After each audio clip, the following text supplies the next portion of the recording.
Robert Vadra, India's fastest multi-billionaire. An inside story. Tata took more than a century to reach there.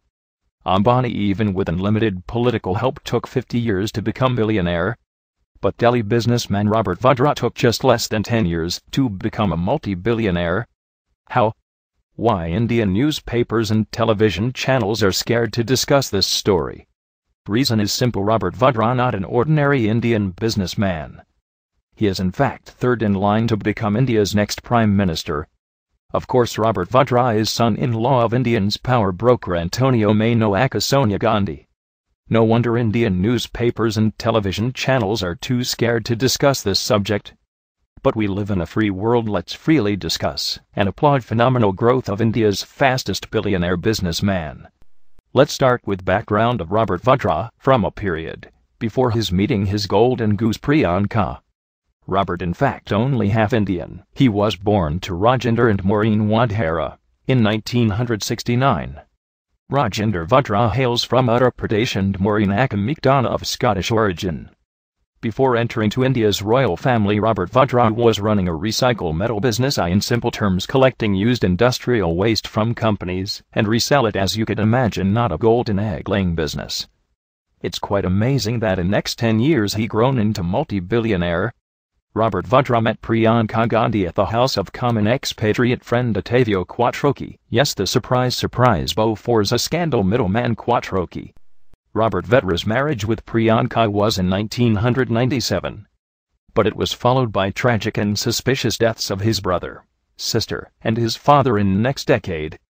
He had one brother, Richard Vadra, who was found dead in September 2003 at his Vasant Vihar residence under very suspicious circumstances. His sister Michelle, too, had natural death, died in a car accident in 2001. His father Rajendra Vadra committed suicide on April 2009, under very suspicious circumstances. But the story was not published widely by the Indian media. No one in India wants to bring shame to India's royal family. Recently, Economic Times and other finance newspapers disclosed the business empire Robert Vadra made in the last 10 years was truly eye-opener. Hotels, planes, bars, antique chains, malls around prime locations in India with help of none other than India's #1 real estate company DLF. Also part ownership in DLF Indian Premier League franchise. Most of independent analysts points these phenomenal growth points only one thing: absolutely and shameful corruption and favoritism to Robert Vadra, being Sonia Gandhi's son-in-law. Also remember, DLF was a major builder for scandalous Commonwealth Games in Delhi.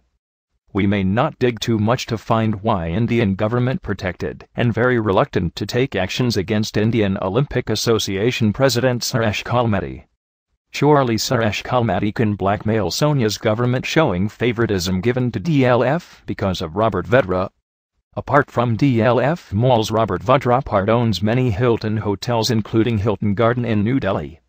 It's very questionable that what kind of expertise will DLF or Hilton will get back from this recycle metal merchant Robert Vadra.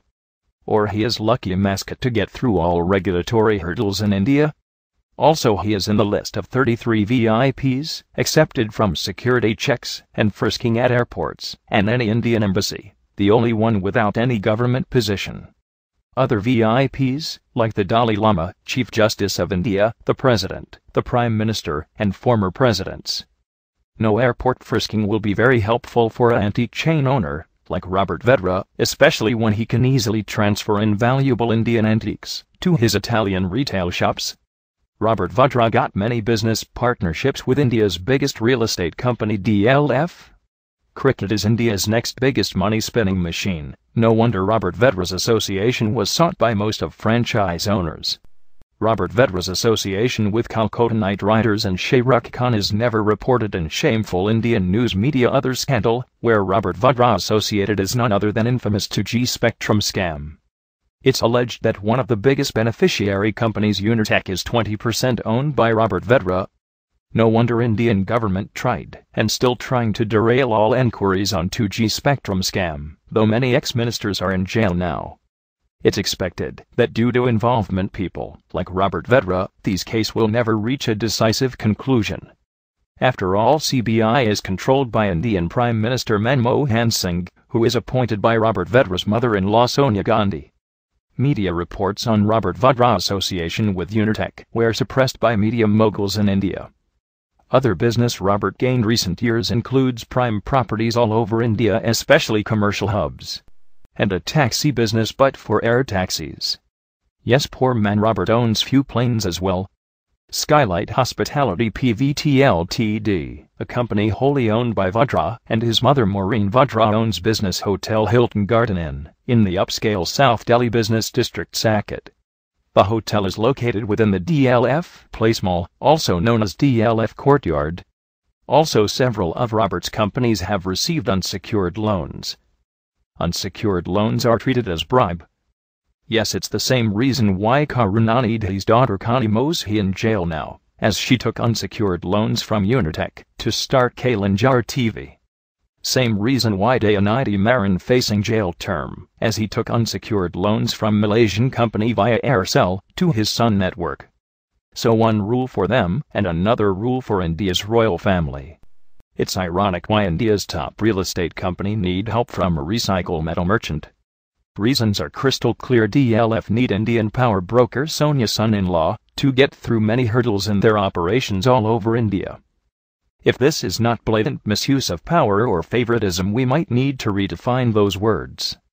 After the revolutions in Tunisia, Egypt, and Yemen, it's right time for India's 1.2 billion poor citizens to question their corrupt political leaders and media moguls. Join the second freedom struggle of Anna Hazare. Support Gandhians like Anna Hazare, not fake Gandhis.